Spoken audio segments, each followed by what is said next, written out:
Sorry, I got sidetracked right in the middle of this last night, so we're going to pick up where we left off. Right between verses Daniel 11:33 and 34. You know, last night I was watching lightning bugs, which are cool. Yeah, fireflies. Did you know there are, here in Tennessee, 3 different varieties, I think. And you can tell by their flight pattern and their flash pattern which ones they are. So tranquil. Tranquil from our point of view, our vantage point, that is. Did you know there is an assassin firefly? An enemy. He produces a light just like them. He mimics the firefly, only to lure them in. Them thinking it's romance, but he's a deceiver. He preys on them using their flashing signals, tricking them. Then he kills and eats them. This time of year, they're kind of easy to spot. He doesn't flutter up and down and softly floating and blinking like the other lightning bugs. He sits there flashing, does their flashing, and then he darts straight flashing right at his prey, and it's over. Anyways, that's our science class. Yeah. Let's get back to Daniel 11, I think 33, 34, 35. Let's just go through it. Let me see here. All right. Daniel 11:33. And those of the people who understand shall instruct many. Yet for many days they shall fall by the sword, W, and flame, by captivity and plundering. Yes. Now 34. Now when they fall, they shall be aided with a little help, but many shall join with them by intrigue. What's going on there? See, I think the previous verses after the Maccabeans revolted back, and then I think we went to the missionary stage, and now I think we're right here, right before this starts.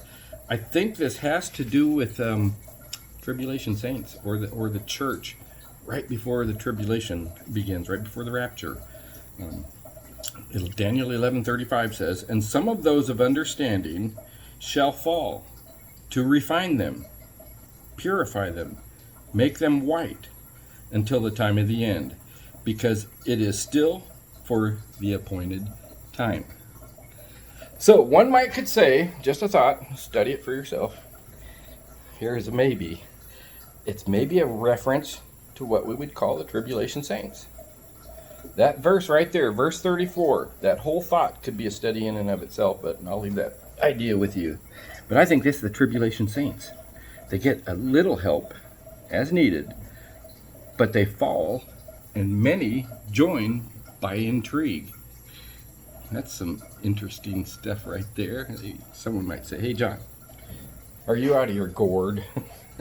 Am I? Oh, wait, don't answer that. Well, that's probably true. I highly resemble that remark.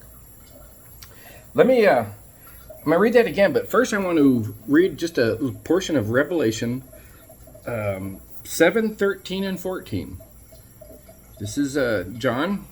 He's in heaven. Now he's speaking with one of the elders there. And the elder asked him an interesting question. Then one of the elders answered, saying, who are these arrayed in white robes? And where did they come from? And John answers, and he says, and I said to him, sir, you know. So he said to me, these are the ones who come out of the great tribulation, and washed their robes, and made them white in the blood of the Lamb. Yeah, that's kind of interesting, isn't it?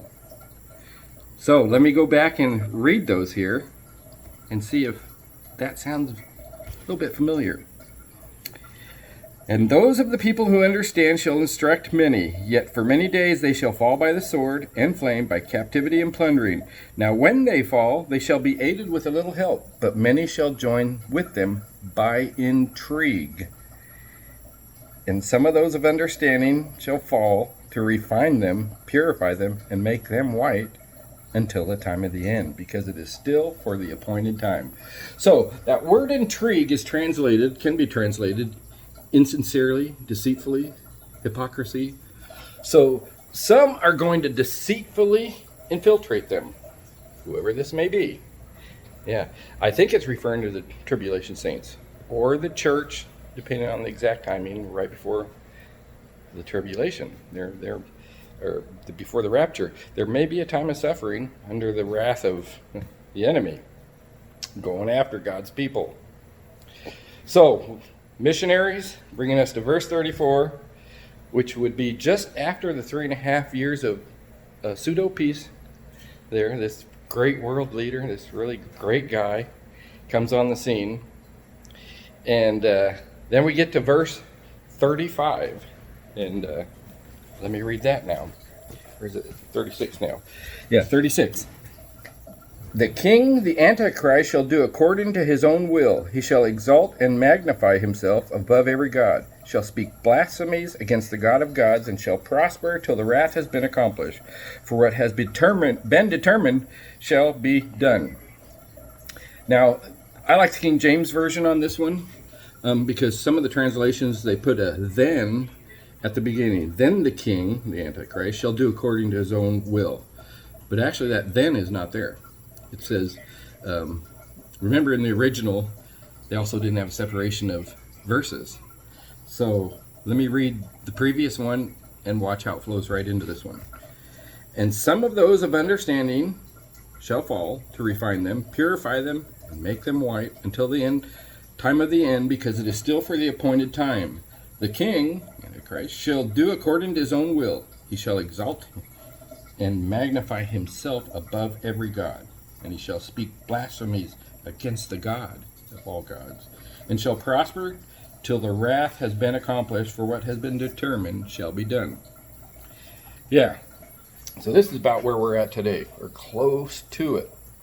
When Daniel first wrote this, all of this was future to him, but God said it came to pass to prove his word is reliable.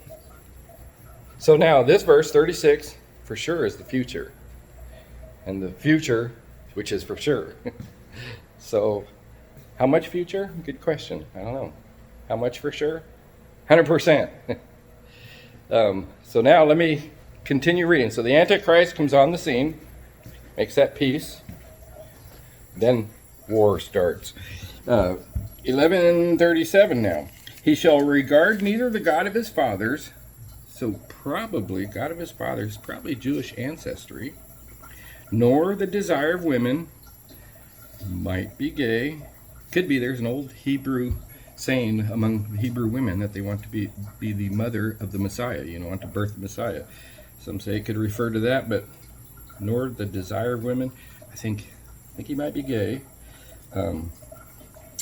And then it says, nor does he have any regard for any God, so he's an atheist, for he shall exalt himself above them all. Basically, he just believes in himself. 1138, but in their place he shall honor a God of fortresses, and a God which his fathers did not know he shall honor with gold, silver, with precious stones, precious things. Now that could be, he takes on a religion now.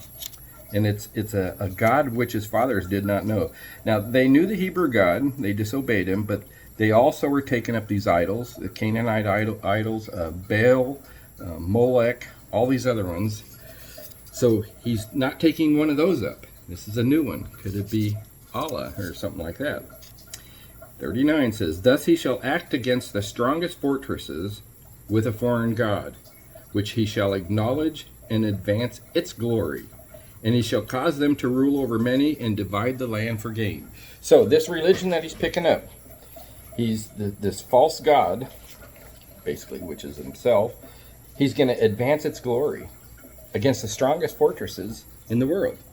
He's going for it. Verse 40, at the time of the end, the king of the south shall attack him, and the king of the north shall come against him like a whirlwind, like a tornado, with chariots, horsemen, with many ships. And he shall enter the countries, overwhelm them, and pass right through. 41. He shall also enter the glorious land, which that is Israel, and many countries shall be overthrown. But these shall escape from his hand, Edom, Moab, and the prominent people of Ammon. I really don't know too much about that yet. I got to dig into that more, but that's basically the Jordan area, country of Jordan, but it says the prominent people of Ammon. Interesting. He shall, 42, he shall stretch out his hand against the countries, and the land of Egypt shall not escape. So Egypt's going to be conquered by this dude. Then 43 says, he shall have power over the treasures of gold and silver, and over all the precious things of Egypt. Also the Libyans and the Ethiopians shall follow at his heels. Did you know, right now, one of the fastest growing economies in the world is Ethiopia? Yeah, who would have thunk? Well, the fastest growing economy in Africa, next to, I think, Nigeria, but per capita, it's one of the lowest. What does this mean? How can that be? The people aren't driving the economy, is what it is. The rioters in America aren't peaceful out to advance goodwill and freedom and brotherly love. What's driving them? These things on the spiritual side are lining up, and they're lining up around the world. It's out of the hands of the people. The big money players with their personal crossroad deals, making the deal at the crossroads, not for a recording contract, but this is big leagues. Knowingly or unknowingly, destiny is being chosen. And a free Christian America is in the way. Yeah. So let's go on. Daniel 11:44. But the news from the east, that's China, and the north, Russia, shall trouble him. Therefore he shall go out with great fury to destroy and annihilate many. It's not going to be pretty. 45. And he shall plant the tents of his palace between the seas and the glorious holy mountain. Yet he shall come to his end, and no one will help him. Might get some kind of head wound or something. Yeah. So with all that said, remembering back to when Daniel received this info from Gabriel, why did Satan try to block this message that Gabriel was trying to get to Daniel? Why did Satan stop him? Was it the message that he had? Or was he wanting to grill Gabriel for the information that he is not aware of? There are some specific details that it would seem that even the angels don't know about. Details concerning the appointed times and the appointed events. Appointed time. Angels don't even know about some of the specifics of the appointed time. Oh, they know there is an appointed time. Yeah, the fallen angels know that. The demons who begged Jesus to let them go into the pigs in Matthew 8, I think it was, they first cried out, "Have you come here to torment us, Jesus, before the time?" They know there's a time, the time, but they are not privy to a lot of the important details, it would seem. In Matthew 24:36, Jesus said, "But of that day and hour no man knows, no, not even the angels of heaven, but my Father only." So you see, there are some things, big things, Satan is unaware of, and he wants that intel to better prepare his warfare plans. And we, in the physical world, much of that going on, we are unaware of. Well, especially those who are not saved. They can read the Bible and they go, "What? I don't get it." There's a lot I don't get. But God continues to mold us and reveal to us the things of the spiritual nature. Spiritual discernment. It's something I pray for mucho grande. The scriptures are spiritually appraised. As we dig into his word, we see these things become more clearer. In 1 Corinthians 2:14, we see that the natural man receiveth not the things of the Spirit of God, for they are foolishness unto him. Neither can he know them, because they are spiritually discerned. And to those who have not yet fully committed to the salvation of God, provided in Jesus, the gospel is veiled to them. It's veiled, they can't see it. In 2 Corinthians 4:3, it says, "But even if our gospel is veiled, it's veiled to those who are perishing." Yeah, remember 1 Corinthians 1:18, "The word of the cross is foolishness to those who are perishing. But to us who are being saved, it is the power of God." The cross. God's plan of salvation. It's foolishness to those who are blinded by Satan, those who have not yet been saved, who have so far said, "No thanks, God. I don't need your son, Jesus. Thanks anyways for having him crucified. I got this, hold my beer." Talk about blinded. It's sad. And they live unaware of the spiritual things, not only of God, but of themselves, unaware of this real spiritual battle going on in the world, seen and unseen, unaware of a very real payday, perishing. Wow, yeah, foolishness. And why are some blinded to this free gift of God, or blinded to the things going on around us more and more each day? So yeah, but even if our gospel is veiled, it is veiled to those who are perishing. Who's perishing? The very next verse in Corinthians 4:4 would say, "Those whose minds the God of this age has blinded, who do not believe, lest the light of the gospel of the glory of Christ, who is the image of God, should shine on them." You see, the spiritual actors doing their unseen things,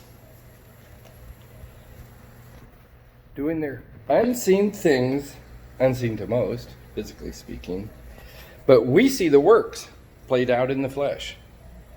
Yes, there is a spirit of the world who is the God of this age, the spirit of the world, the king of Persia. Yep, that's him, Satan. And in 1 Corinthians 2:12, it says, "Now we have received not the spirit of the world, but the Spirit who is from God, that we might know the things that have been freely given to us by God." That we might know. You know what's really cool? It's not only it says that we might know spiritual things, but things given to us freely by God. Wow. Another story, another time. So, Daniel 12:1. Let's get on with it. Yeah, finally, jeez. All right. Daniel 12:1. "At that time Michael shall stand up, the great prince who stands watch over the sons of your people. And there shall be a time of trouble, such as never was since there was a nation, even to that time. And at that time your people shall be delivered, everyone who is found written in the book." Yeah, Michael, Israel's guardian angel. Michael.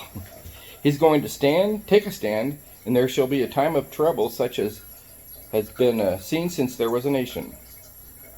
Sounds a lot like that verse in Matthew. Let me read that for comparison here. Matthew 24:21. "For then there will be great tribulation, such as has not been seen since the beginning of the world until this time, no, nor ever shall be." Yeah, it doesn't say from the beginning of the world in Daniel. It says, since there was a nation. Yeah, trouble has never been seen since the beginning of the world, is what Jesus said in Matthew. But here in Daniel it says, trouble that has never been seen since there was a nation. Could that be referring to the nation of Israel, 1948? What kind of trouble is he referring to here? Maybe this is the precursor of God's wrath. Not God's wrath, but Prince of Persia's wrath, knowing his time is short. Yeah. In Matthew 24:10, it says, "And then many will be offended, will betray one another, will hate one another." Do we see that today? Your smile and your nose offends me. Put on a mask. Yeah. Ew. That historical statue offends me. Tear it down. Tear that Statue of Liberty down. And Columbus. Blow up Mount Rushmore. Matthew 24:11 says, "Then many false prophets will rise up and deceive many." Don't get me started here. Olsteins, Copelands, Todd Whites, Joyce Myers. Yeah, many false prophets are going to rise up. Then verse 24:12 of Matthew. "And because lawlessness will abound, the love of many will grow cold." Does it seem like we are experiencing a loss of love? It's growing cold. How about lawlessness? Oh my, just turn on your TV, look around, Inspector Gadget. Oh, that's just a peaceful protest. Oh, it's the summer of love. These statues offend me. They have to go. Get rid of our law. Get rid of our peace officers. Get rid of anything lawful. lawful and just. Let the criminals out of jail. Chaos in the streets. Don't let Christians go to church or sing in church. You hate me because you're not wearing a mask. You hate minorities because you say all lives matter. You cannot use cash to buy groceries anymore. Better yet, if you don't show proof you've had a COVID vaccine shot, you hate me and can't buy groceries. Yeah, sorry, I digress. So there shall be a time of trouble, such as never was since there was a nation, and even to that time. And at that time your people shall be delivered. Who shall be delivered? God's people. Now he's speaking about the Israelites here. How do they know who they are? Everyone whose names are written in the book. There's a book. So that's where I'll start off next time, maybe, the book. The names. But let me quickly mention one weapon of warfare that the enemy uses often and easily. It's called hatred. Hatred blinds one from the truth. Hatred tears down and it doesn't build up. If you hate anyone, you are being seduced. You don't even know it. Do you hate anyone? Repent and undo that knot. Get rid of that noose. Do you hate a neighbor? How about an ex? How about a politician, say a president? Do you hate a president? You are in the trap already. Oh, you can disagree with his job performance, his lifestyle, his vocabulary, whatever, his hair. But if you hate him, you will not see the truth. You will actually believe the lie. The spiritual claws are digging in. You will not see the truth. Oh, it's a peaceful protest. Oh, it's Trumpo's fault that these people are throwing Molotov cocktails. He's instigating it. They're shooting each other because of Trump. Trump's a racist. Oh, he didn't handle this pandemic right. Crucify him. Give us Barabbas. Elect a pedophile or a criminal, a stooge. Anybody but him. I hate him. Yeah, I've said enough. Love conquers all. Don't be deceived. Don't take the mask off. Do take the mask off your eyes and seek him and his spirit. Things are happening right before our eyes. Okay? Enough. It's just a teaser here. Why did Jesus say to Peter, "Get thee behind me, Satan"? This seemed kind of harsh. Yeah, so I'll do Daniel 12:2 next time, but we'll start off with that statement Jesus made to Peter. Get thee behind me, Satan. All right. Hope you got something out of that.